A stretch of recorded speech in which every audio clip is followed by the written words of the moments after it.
1960s Aston Martin DB5, the car of course made famous by Sean Connery as James Bond, has been painstakingly restored after being left to rot on a driveway for decades. Yeah, look at that. It had been originally bought for less than £1,000 back in 1973.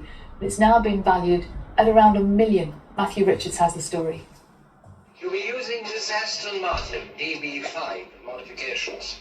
James Bond's car from Goldfinger and Thunderball had all the mod cons, even an ejector seat. Ejector seat, you're joking. John Williams was already a fan of the car, having been given a toy one as a child, and by 19 he'd saved enough money to buy one for £1,000.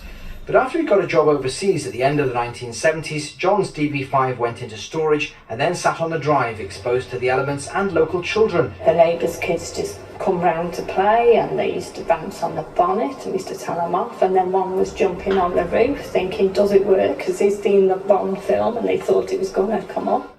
Despite its undrivable condition, Aston Martin valued it at £500,000. The couple considered selling it. Money, comes into it, and reality, and sitting at the kitchen table. And he said, what do you think? And I said, well, you'll never get another one. So he said, no, we're keeping her.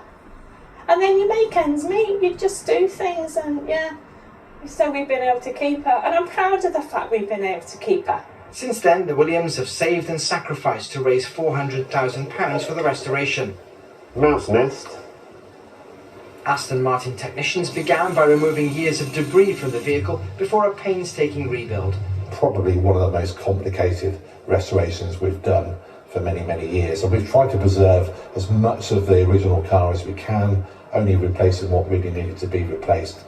So a lot of skill involved in that. It would almost be easier to build a brand new car, but to actually repair and to put new sections into a very heavily corroded car like this one was, took an awful lot of skill and patience.